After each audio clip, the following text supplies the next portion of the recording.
Okay, in this lecture we will be covering the topic of hierarchical clustering, and there is another clustering algorithm as well, which is quite short one.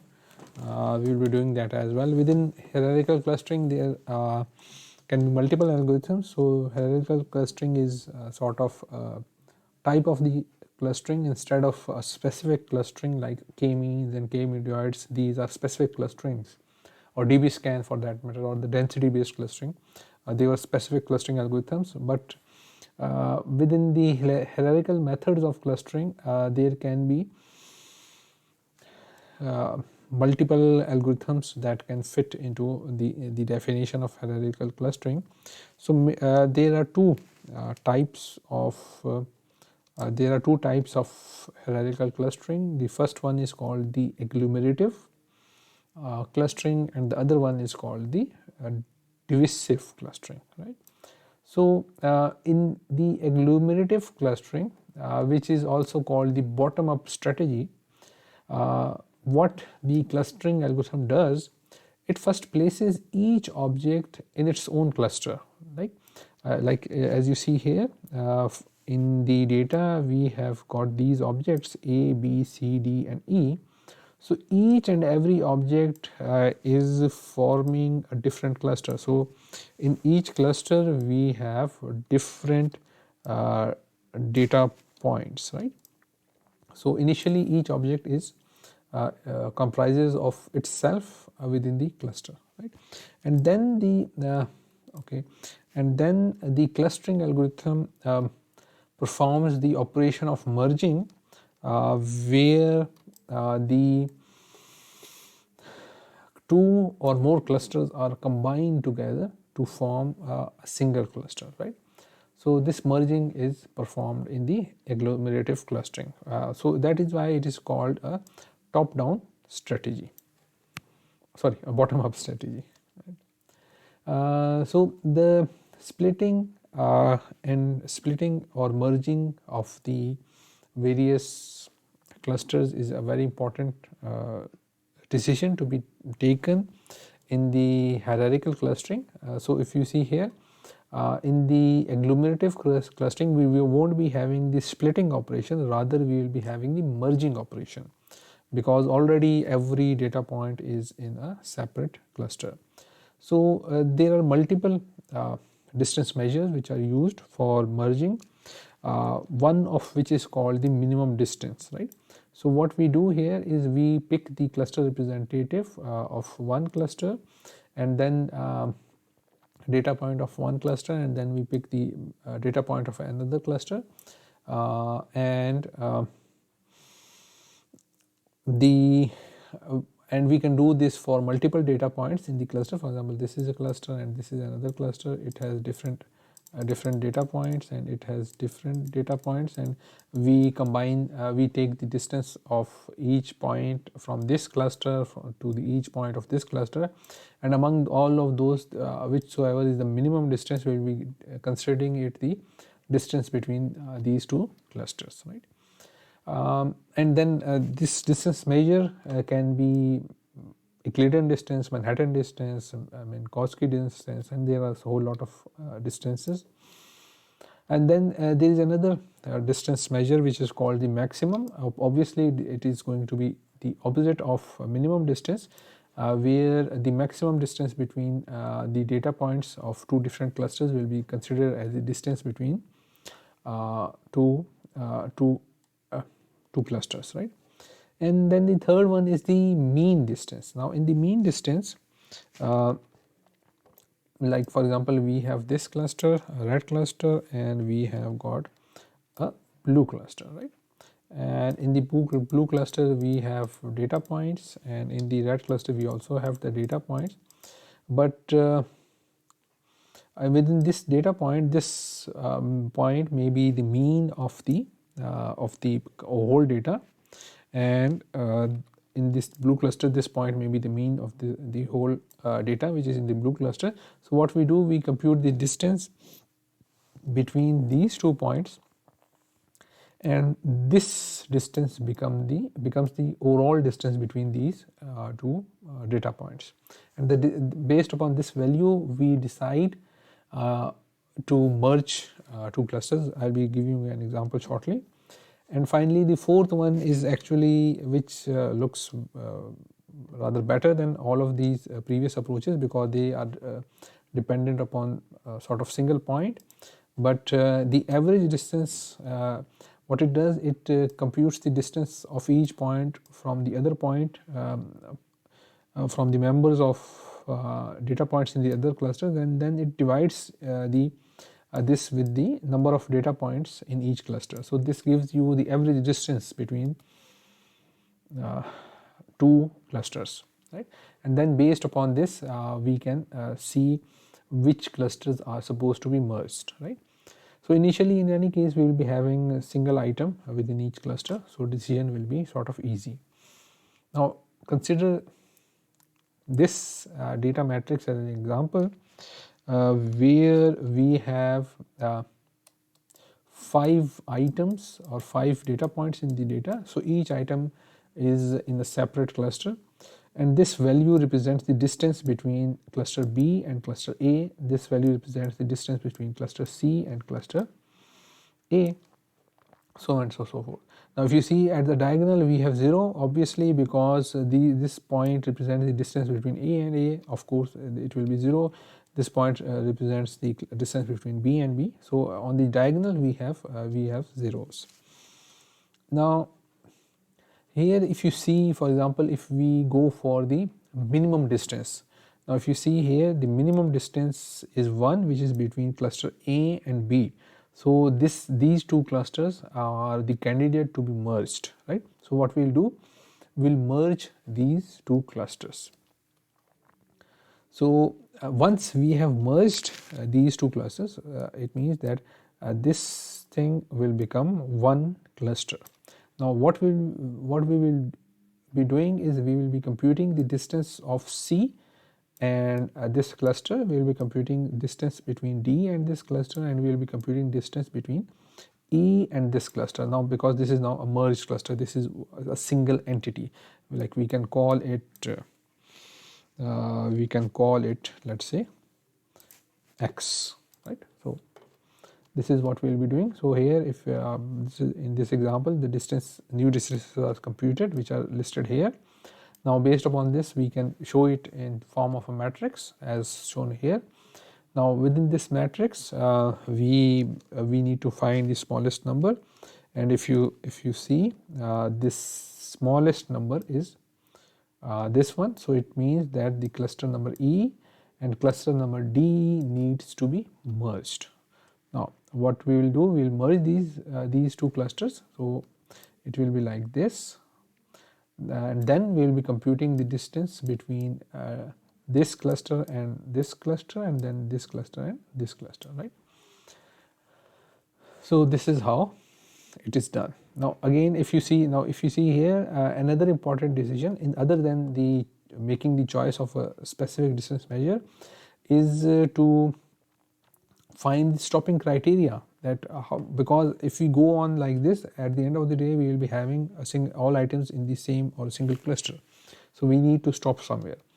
So there can be multiple stopping criteria. For example, one stopping criteria, which is obvious one, can be to have to run this algorithm for a specific number of iterations. Another stopping criteria can be to stop this algorithm when we have, let's say, predefined number of clusters. For example, if you opted for, okay, we have got 5 points and we need 3 clusters, and now we have got 3 clusters, we can stop it.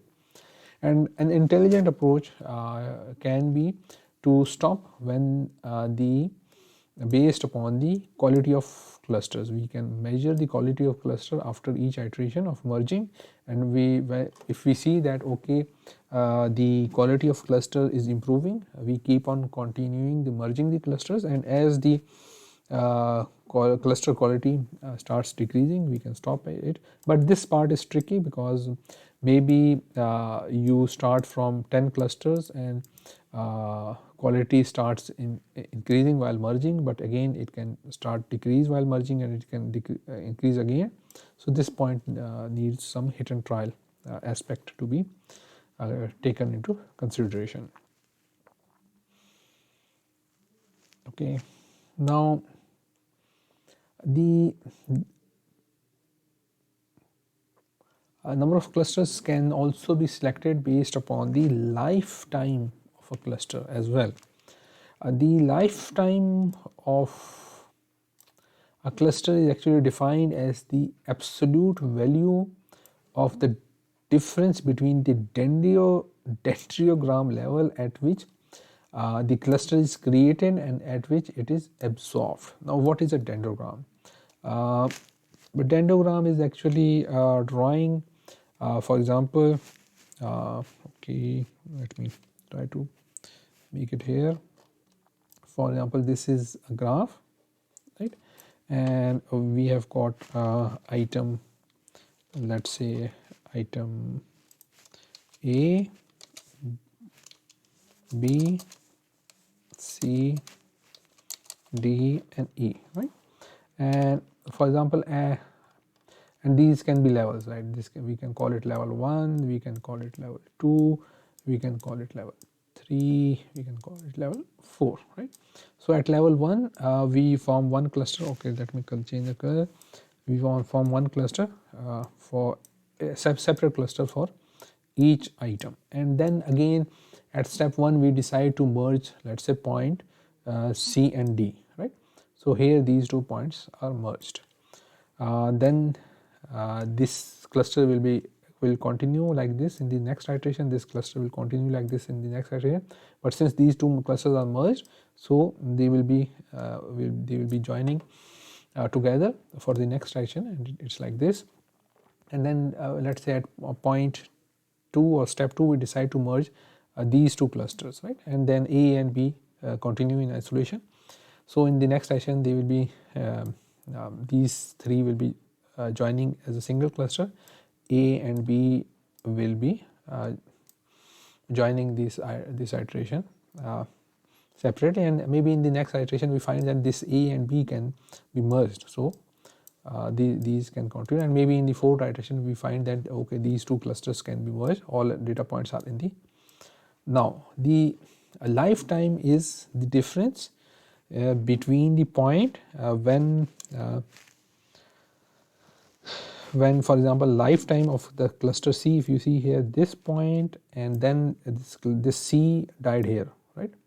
So this is the lifetime of this cluster, which is 1. But again, if you see lifetime of B, it came into inception at this point, which is 0, or you can start this from 1, and then it was alive up till this point. So the lifetime of A and B is far greater than the lifetime of B, C and D. Sorry, C, D and E, right? And the lifetime was of clusters or items C and E.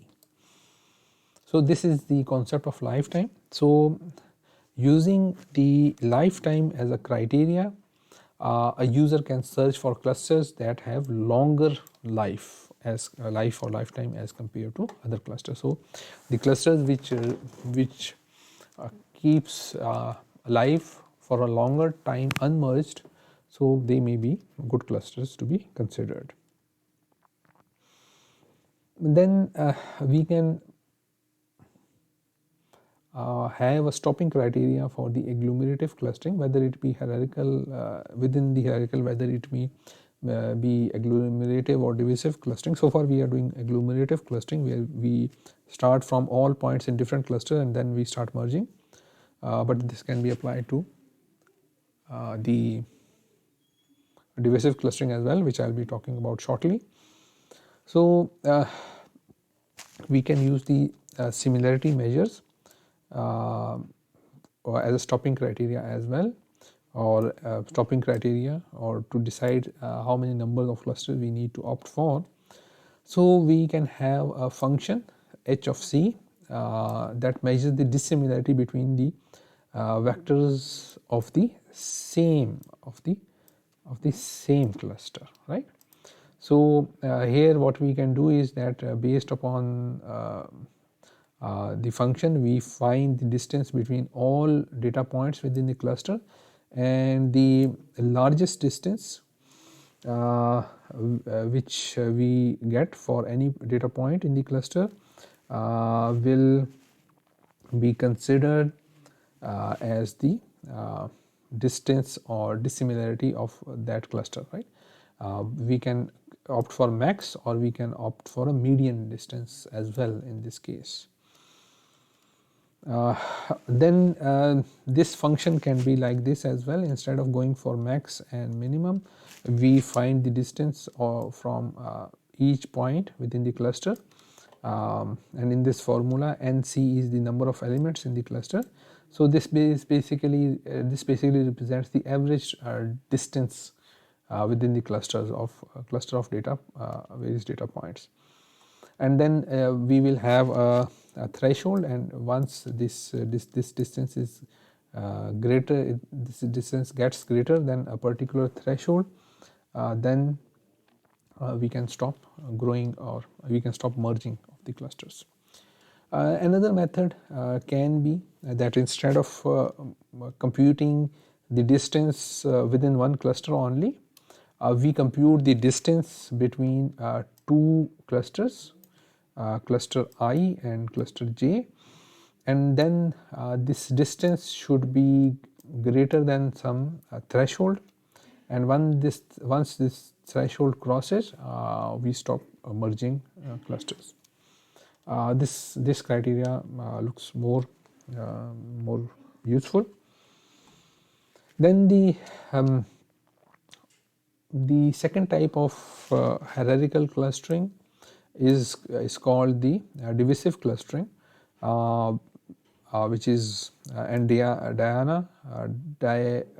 divisive analysis of the clustering is an example of this sort of clustering. And here, instead of merging all the points one by one, we begin with all data points in one cluster, and then we divide this cluster into 2 and 3 and so on and so forth.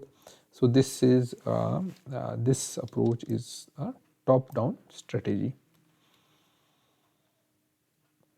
So the merging decisions, of course, it's critical here, because once you have merged two data points or two clusters which may have multiple data points within them, so it is impossible to divide them, or you cannot like control Z them, undo them, because you will get you will lose the information.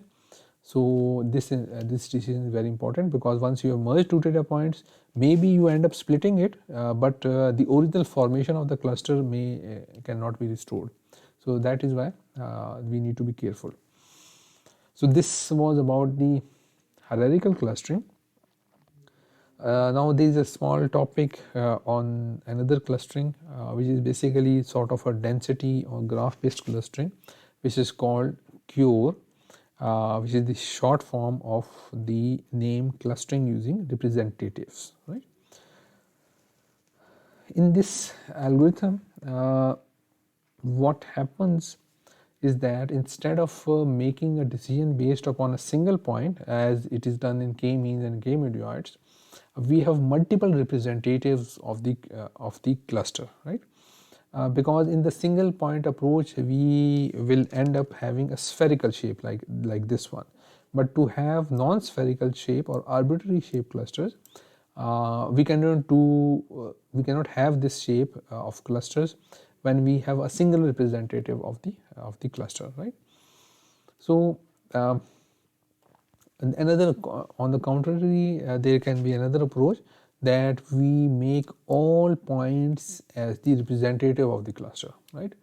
But if every point is representing the cluster, maybe you get good clustering, but such clustering has a huge problem to be sensitive of outliers, because then if somebody is an outlier in the cluster, that point will be representing the cluster as well. but actually you know that outlier may be a very interesting pattern which is not included in any cluster, or it may be a noise which is in majority of the cases. So that is a huge disadvantage of all points being the representative of the cluster, right? So this gives us an idea that instead of having a single point being representative of cluster, or having all points being representative of cluster, we need to have a middle approach, where what we will do that we will select C, where C can be any number.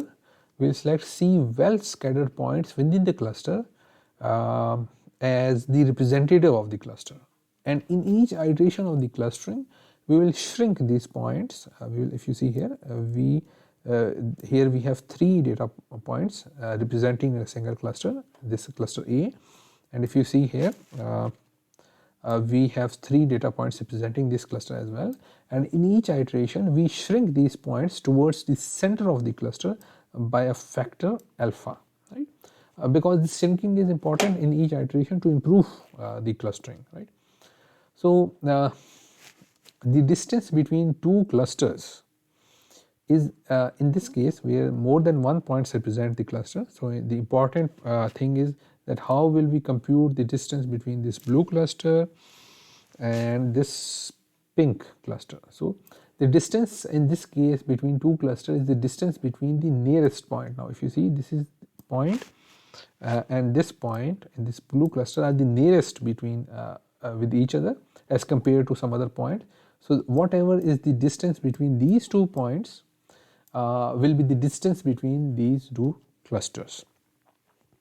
Let me read it out. The distance between 2 clusters is then the distance between the closest, of course, which is the nearest pair of representative points from each cluster. The C representative points attempt to basically capture the shape or geometry of the cluster, and the shrinking of these scatter points towards the mean gets rid of some surface abnormalities or mitigates the effects of actually the outliers. Now this is the visual representation here. Now initially we had no representative, then we got representative of various clusters, and then we computed, and then if you see here the merging operation is performed here as well. The clusters which were nearer, they are merged into one cluster, and then we have got 2 clusters. This is a small example, but in a bigger example we can have as many number of clusters as can be possible. So this point or this parameter alpha is very important in this CURE clustering algorithm. So the ideal values which has been achieved using the empirical analysis on a number of data sets. So ideal value for alpha is between 0.2 and 0.7, where alpha value is actually between 0 and 1. So any value between 0.2 and 0.7 seems to be a good value for alpha. If this value is less than 0.2, then it is basically a centroid based approach where only one item is representing the complete structure, complete data of the cluster, and if it is greater than 0.7 then it is as good as all points approach. So these if you see these visual examples, this is the clustering formation for alpha having 0.1 value. This is actual exact value is not written here, but the value is between somewhere between 0.2 and 0.7, and this is for clustering formation for 0.8 and 0.9, right? So this algorithm is details on this algorithm is available in your books as well. You can have a closer look in the book as well.